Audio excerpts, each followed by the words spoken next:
This video contains or may contain spoilers for Hollow Knight. The land of Hallownest boasts many types of bugs and other creatures. Many of these tribes developed on their own before the arrival of the Pale King. So how did they all come into being? Let's take a look at what we know about each one. There are two tribes which we know were directly created by a higher being. These are the Mosskin tribe, created by Un, and the Moth tribe, created by the Radiants. The Mosskin came from Un's dream, and the Moths came from the Radiance's light. We also have the Grim Troupe. Grim and the Grim Child are confirmed to be the spawn of the Nightmare's heart, and the rest of the Grimkin likely are as well. It's possible that some of the various bugs who make up the Grim Troupe, namely Divine and Brum, came from different lands and were recruited to the troupe over time. One group of bugs that we know is not indigenous to Hallownest is the Weavers. They emigrated from another place, most likely Farloom, and established a presence in Hallownest. We know that most of them left Hallownest to return to their homeland because of the infection, but we don't know why they left their homeland in the first place. Perhaps we'll find out in Silksong. The other spiders are the ones indigenous to Deepnest.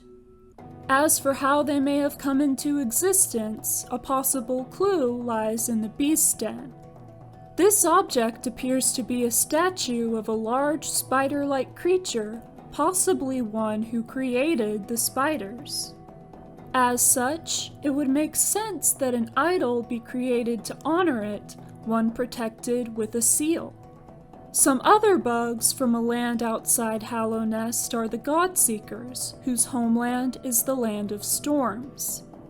We do know why they left this land and arrived in Hallownest, because their gods of that land disappeared, and so the Godseekers went out in search of other gods.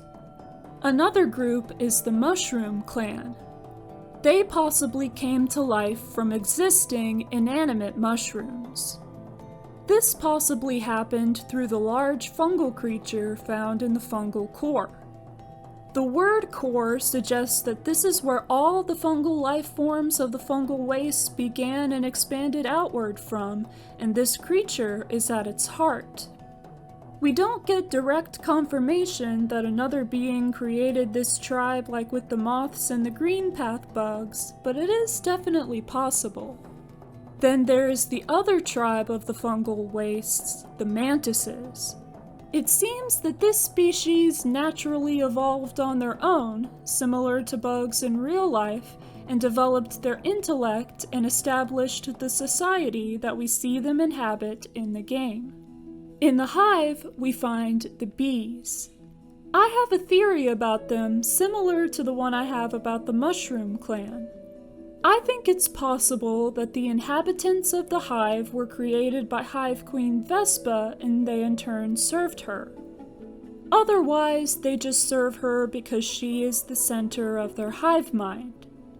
Other bugs in Hallownest worship the Pale King as the one who expanded their minds, but this society is one of several that developed before, or at least independently of, the kings.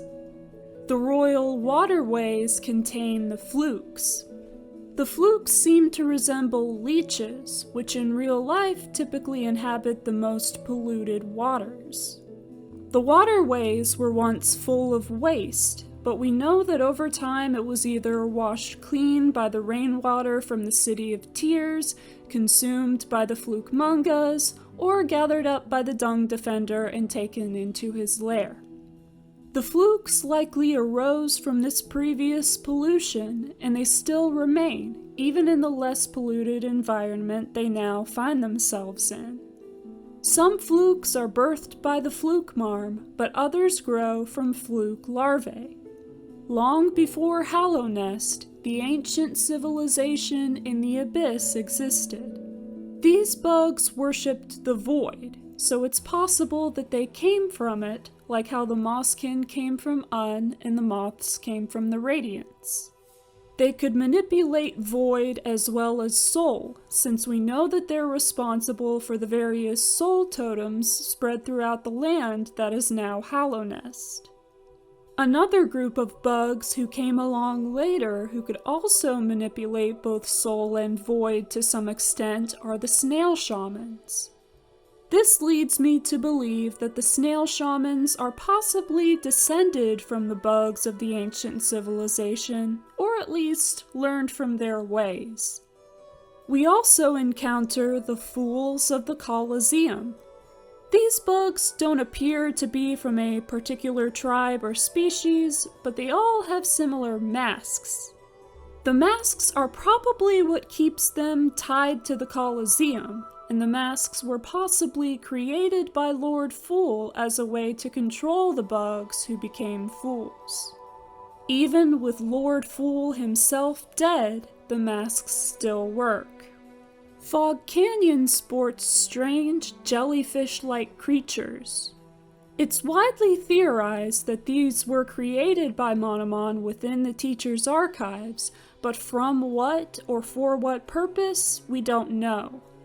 It's also possible that charged lumaflies are not in this state naturally and were also Monomon's doing, since there is a tank of them in her archives and they are only found in the areas within or immediately surrounding Fog Canyon. Some creatures that we know to be artificial constructs are the King's Molds and Wing Molds. The workshop in which they were created is hidden within the White Palace. It seems that the king had void molded into certain shapes, which was then encased in protective outer shells. This is also likely how the collector came about, as its shape resembles that of a king's mold without its outer shell. Other beings created by the Pale King are the vessels. They were the natural offspring of the Pale King and White Lady, but they were made into vessels by void seeping inside of them before they hatched from their eggs in the abyss. When their shells broke, the void within them emerged as shades, which are fragments of the larger collective consciousness of the void. As for the rest of the bugs of Hallownest, namely the ones who do worship the Pale King, these bugs believe that the Pale King is their creator. This could either be interpreted as him granting them sapience, essentially creating the intelligent forms they have now, or that he literally brought them into existence like Un and the Radiants did with their respective tribes. For the royal retainers, the latter makes sense, but for others, the former seems more likely. These bugs likely came into existence on their own, but without intellect like that of the Mantises, and they were given sentience by the worm's light when it arrived. So what do you think? Do you agree with my theories? Where do you believe some of Hallownest's creatures came from? Let me know in the comments. Thank you for watching this video. Be sure to give it a like and consider subscribing to my channel for more Hollow Knight lore videos. I hope you're having a good day, and I'll see you next time.